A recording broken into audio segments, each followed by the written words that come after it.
In the number 2 steel-producing chem lab, Clinton Storrow processes samples needed to treat heats with a little help from his robot friends. Basically, we use our robots to handle our samples throughout the automated system. The main reason we use robots is it allows our operators to focus in on the chemistry itself versus doing the remedial tasks that a robot can handle. Plus the robot is more reliable, it's a little bit more efficient. But they can't replace the human factor. We do have an occasional breakdown, and then if there's an issue with the sample that needs to be rerun, they can go ahead and reinsert it back into the automated system. So they're definitely vital to the process, regardless of having the robots or not. Jared Lewis works at the zinc pot, but the hottest, most hazardous task of dragging the dross across the top of the pot and dipping it out is saved for, you guessed it, robots.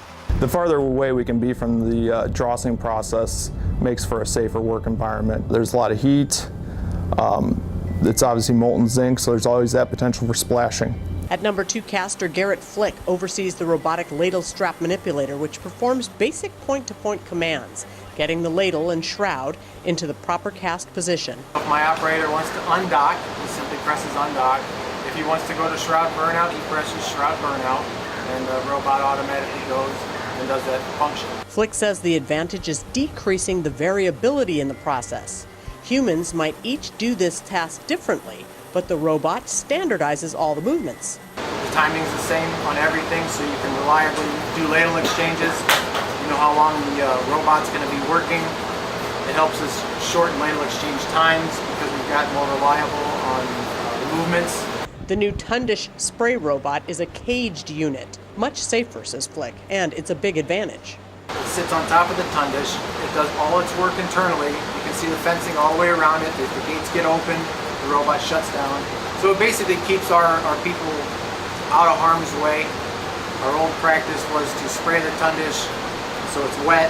The guys would have to climb inside that wet Tundish and do some work around the wells. We now don't have to do that. Nearby, Chad Stratton works with a robotic arm that burns out and changes the ladle shroud. It goes over, it gets burned by the oxygen shower head, and then it comes back into cast position, and then we install it on the ladle nozzle.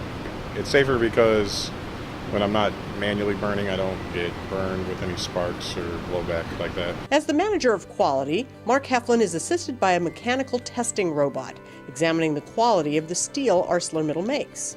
Takes samples from these racks here, checks the gauge and the width on them, and puts dots on them. Then it loads those samples into these grips in the back here, where we pull the samples until they break. And we can tell things about their strength levels and their formability by breaking them. One of the most important factors in using robotic help is safety.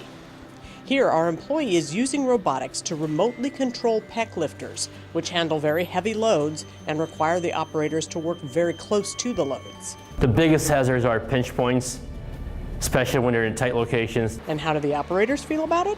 They've been very happy so far. I've heard only positive feedback.